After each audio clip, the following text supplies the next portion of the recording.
안녕하세요. 2년을 채우지 못하고 이혼을 하게 된 30대 초반의 여성입니다. 이 사연을 말씀드리기까진 많은 용기가 필요했어요.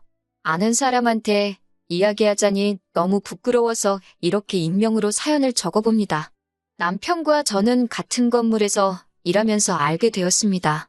저는 2층에 위치한 학원에서 수학을 가르치고 있었고, 남편은 바로 위층 보험사무실에서 팀장으로 일하고 있었습니다. 접점이 없어 보이지만 그래도 1년 넘게 오며 가며 얼굴을 마주하게 되니 어느샌가 서로 누가 먼저랄 것 없이 안녕하시냐는 짧은 대화는 나누게 되더라고요. 그러다 남편이 하루는 언제 한번 점심이라고 같이 먹었으면 좋겠다고 물었습니다. 저는 솔직히 보험을 권하려고 그러는 건가 싶어서 거절하려고 했지만 제가 원래 싫다 소리를 잘 못하는 성격이거든요. 자의반, 타의반으로 주말에 만나 점심도 먹고 차도 한잔 마시게 되었는데 보험에 비읍자도 안 꺼내더라고요. 그러더니 오래전부터 저한테 관심이 있었다면서 정식으로 만나보고 싶다고 했습니다.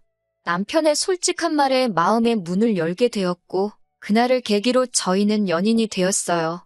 그리고 사귄 지 한 10개월 만에 남편이 청혼까지 해왔습니다. 결혼 이야기가 오가면서 양가 어른들도 뵙게 되었어요. 시아버지께서는 서울 근교의 대학 강단에 서시는 대학 교수로 사회적 명망이 있으신 분이셨습니다. 방송에도 몇 번 나오셨을 정도예요. 비록 결혼식을 올리기 전까지 자주 뵙지는 못했지만 그래도 찾아뵐 때면 항상 저를 웃는 얼굴로 대해주셨고 말씀도 젠틀하게 하셔서 정말 멋진 인품을 가지셨다고 생각했어요. 그리고 아들은 아빠 닮는다잖아요. 제 남편도 언젠간 저렇게 나이가 들어갈 거라고 생각하니 더욱더 결혼에 대한 확신을 갖게 되었습니다. 혼수나 예단 같은 건 시댁이나 저희 집이나 남들 눈에 부끄럽지 않을 정도로만 하자는데 동의했습니다. 하지만 역시 신혼살림을 할 집이 문제였어요. 시부모님께서는 한 2년만 같이 살자고 하셨습니다. 저에게 가풍도 익히고 한 가족으로서 정도 붙이면 좋지 않겠냐고 하시면서 말이지요. 대신 2년 후에 저희가 독립을 하고 싶다고 하면 그땐 집을 사주신다고 하셨습니다. 솔직히 이때는 시아버지의 실체도 몰랐고 여러모로 손해는 아닌 것 같아서 좋다고 했습니다. 공짜에 눈이 멀어 제 팔자 스스로 꼬았다고 비난하셔도 어쩔 수 없지만 그때는 정말 이런 시부모님이라면 10년도 모실 수도 있겠다 싶을 정도로 인자하고 좋은 모습만 보여주셨고 약속도 지켜주실 거라고 믿었거든요. 하지만 열길 물속은 알아도 한길 사람 속은 모른다더니 결혼하고 나니까 그전에는 보이지 않았던 것들이 눈에 들어오기 시작했습니다. 시아버지는 제 예상과는 전혀 다른 분이셨습니다. 정말 첫 인상이 와장창 깨질 정도로 말이에요. 꿈에도 상상하지 못했던 사건들이 너무나 많이 일어났습니다. 무엇보다도 술을 너무 좋아하셔서 매일같이 늘 술을 드시고 오셨습니다. 과음으로 인사불성이 돼서 귀가하시는 시아버지께서는 많지 않은 날이면 꼭 속옷만 입으시곤 소파에 누워서 주무셨습니다. 시어머니가 저희도 있으니 추태 부리지 말라고 어르고 달래면 방으로 들어가시는 수순이었어요. 때로는 새벽 한 5시쯤이 되면 일어나서는 곤히 잘 자는 가족들을 다 깨워서 약수터에 가자고 하셨습니다. 한 사람이라도 안 가겠다고 하면 일찍 일어나는 새가 벌레를 잡는다부터 시작해서 일장연설을 늘어놓으셨고요. 같이 살기 시작한 지 한 반년쯤 됐던 날이에요. 새벽 2시 반쯤이었는데 시어머니가 남편을 조용히 깨우시더라고요. 저도 덩달아 잠에서 깼지만 왠지 시어머니가 남편만 조용히 불러내시기에 눈을 감고 자는 척을 하고 있었어요. 나중에 알고 보니까 시아버지가 대학 근처에서 술을 과하게 드시곤 길에서 쓰러져 잠들어 계셨답니다. 그걸 우연히 시아버지 수업을 듣는 학생이 발견해서 시아버지 핸드폰으로 시어머니께 연락을 해온 거였어요. 남편이 운전하는 차를 타고 시어머니가 파출소로 옮겨지신 시아버지를 모셔왔고요. 행여 학교에 소문이라도 나면 큰일 난다며 시어머니가 연락 준 학생에게 돈을 챙겨줬다고 하셨습니다. 너무 부끄럽고 남사스러운 일이지만 그렇게라도 학생 입을 다물게 하려고 그러셨다더군요.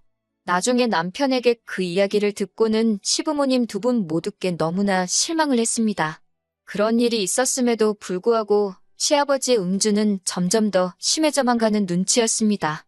그러자 결국 하루는 시어머니께서 며느리도 같이 사는데 남사스럽다고 채통 좀 지키라며 시아버지께 소리를 지르셨습니다. 같이 사는 동안 시어머니가 시아버지께 이런저런 잔소리를 하시는 건 봤어도 큰 소리를 내시는 건 본 적이 없었기에 저나 남편이나 깜짝 놀랐습니다. 시아버지께서도 처음엔 당황하신 듯 하더니 이내 TV 옆에 있던 수석을 집어드셔서는 거실 테이블에 집어 던지셨습니다. 시어머니더러 마누라가 남편을 무시하니 술을 안 마실 수가 있냐면서요. 테이블 유리가 다 깨지면서 집안은 순식간에 난장판이 되었고요. 소리가 어찌나 컸는지 아랫집에서 무슨 일 있냐고 인터폰을 해올 정도였으니까요. 태어나서 한 번도 이런 상황을 직접 겪어본 적 없었던 저는 말 그대로 심장이 터지는 줄 알았습니다. 시아버지께서 저에게 배우라고 한 가풍이 이런 건가 어이가 없었네요.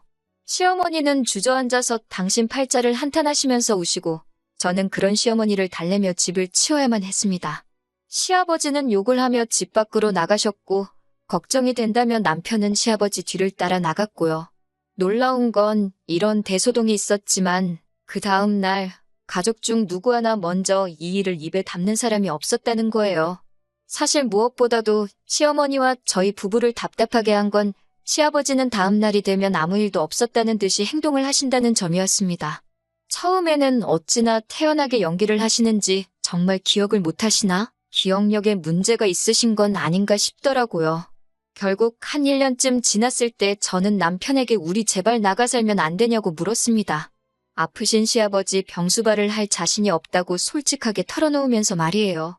그러자 남편은 현실적으로 우리 둘이 맞벌이를 해서 언제 집을 살 수 있겠냐며 1년만 더 버티자고 그러더라고요. 저도 그 말에 딱히 반박을 할 수가 없어서 알겠다고 했습니다.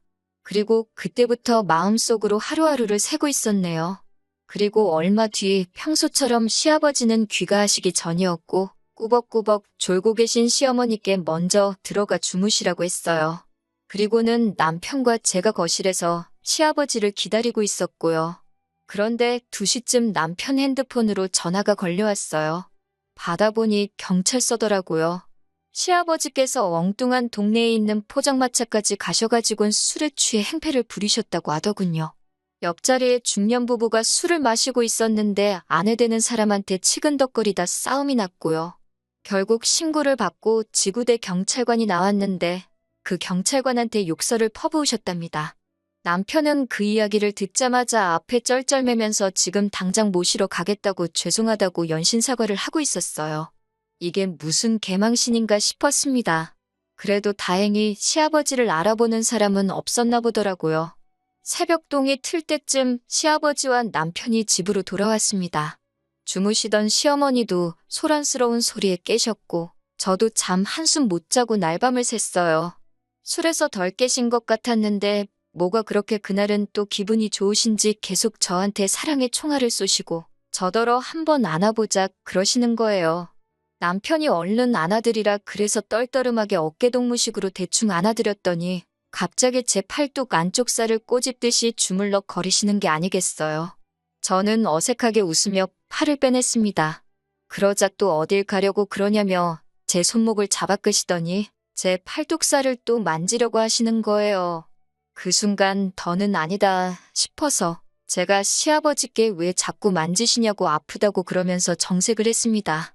그제서야 시어머니도 왜 당신을 두고 며느리를 귀찮게 하냐며 억지로 시아버지를 모시고 안방으로 가시더라고요. 제가 남편에겐 너무 기분 나쁘다고 이건 시아버지 술 깨시면 한 번 짚고 넘어갈 문제인 것 같다고 그랬습니다. 그러자 남편은 대수롭지 않다는 듯 왜 일을 크게 만들려고 그러냐며 시아버지가 며느리 예뻐하는 것도 기분이 나쁘냐고 비아냥거리더라고요. 그리고 남편이 이 이야기를 시어머니께도 전달을 했는지 이튿날 회사에 있는데 시어머니께 전화가 걸려왔습니다. 당신들이 딸이 없어서 시아버지가 저를 딸처럼 생각해서 그러는 거니까 너무 기분 나쁘게 받아들이지 말라고요. 하지만 저는 솔직히 시아버지와 며느리 관계를 떠나서 기분이 너무 찝찝했습니다. 하지만 제가 남편과 이혼을 결심하게 된 결정적인 이유는 따로 있습니다. 시아버지의 음주가 결국 저희 부부의 발목을 잡았어요. 10시 정도로 약간 늦은 시간이었지만 음식물 쓰레기를 버리고 자야겠다 싶어서 아파트 1층으로 내려가는데 어디선가 쿵소리가 나더라고요. 놀라서 뛰어나가 보니 세상에 시아버지 차가 아파트 화단에 처박히듯 올라타 나무를 받은 것 같더라고요. 제가 시아버지께 괜찮으시냐고 물어보려는 순간 술 냄새가 진동을 하는 걸 한 번에 알 수 있었습니다. 시아버지께 술 드시고 운전하신 거냐고 그러니 그건 저더러 알바 없다면서 저한테 앞이 찌그러진 차에 타라고 하시더라고요. 제가 왜 그러시냐고 다치신 데는 없냐고 얼른 구급차라도 불러야 하는 거 아니냐고 하니까 됐고 운전을 제가 했다고 하라더군요. 제가 그게 무슨 말도 안 되는 소리냐고 아주 난색을 표했습니다. 그러자 시아버지께서는 내가 대학교에서 잘리면 니들 집은 어떻게 사주겠냐며 어차피 일해봤자 저한테 크게 피해갈 일도 없으니 누가 묻거든 제가 이런 사고를 냈다고 하라셨습니다. 몇몇 이웃들이 무슨 일인가 싶어 밖으로 나왔고 저와 시아버지는 그 몇 안 되는 군중 사이에서 실랑이를 하고 있었습니다. 그때 음식물 쓰레기 버린 제가 안 들어와서 그런지 남편이 따라 나왔더라고요. 저는 그런 남편을 붙들고 방금 시아버지가 하신 말씀을 이야기하며 당신이 빨리 아버님 설득 좀 해보라고 했습니다. 그런데 오히려 남편은 아버님 말씀이 틀린 것도 아니랍니다. 어차피 다친 사람도 없으니 그냥 제가 운전하다 실수했다고 하라는 거예요. 제가 음주운전을 하고 집에 오신 건 범죄라고 절대 협조해드릴 수 없다고 했어요. 그러자 남편은 네가 학원 선생이지 무슨 성인군자냐며 그럼 너는 시아버지가 면허 취소라도 되는 걸 바라는 거냐고 묻더라고요. 그 순간 저는 이 부자지간에게 참교육을 해줘야겠다는 생각이 번뜩 들었습니다. 그래서 경찰을 불렀습니다. 제가 경찰을 불렀다고 하자 시아버지가 이게 무슨 배워먹지 못한 짓거리냐며 얼른 다시 전화해서 못 오게 하라시더군요. 남편도 어떻게 며느리가 시아버지를 신고하냐며 제정신이냐고 화를 냈습니다. 저는 남편에게 이번엔 나무로 그쳤지만 다음에는 진짜 사람이 다칠 수도 있다고 저런 분에게선 면허를 뺏는 게 모든 사람을 살리는 길이라고 설득을 했지만 남편은 들으려조차 하지 않았습니다. 급기야 남편은 먼저 저에게 이따위로 하면 이혼이라고 울음장을 놓더라고요. 그제서야 저도 정신이 들었습니다. 맨날 술 먹고 개가 되는 시아버지도 문제지만 그런 시아버지를 매번 받아주는 시어머니와 남편도 똑같은 사람들이라는 걸요. 저는 남편에게 바라던 바라고 헤어지자고 받아쳤습니다. 막말로 애도 없는데 헤어지지 못할 이유가 없었으니까요. 저는 당황한 부자를 그렇게 두고 집으로 올라와 급한 대로 제 짐을 챙겨서 나왔습니다. 시어머니는 이게 무슨 짓이냐며 아무리 그래도 그렇지 어떻게 아녀자가 기분 따라 집을 나왔다 들어갔다 하냐며 나가는 건 제 자유여도 들어오는 건 아니라고 소리를 치시더라고요. 그래서 저도 다시 들어올 일은 없을 거라고 걱정 마시라고 했습니다.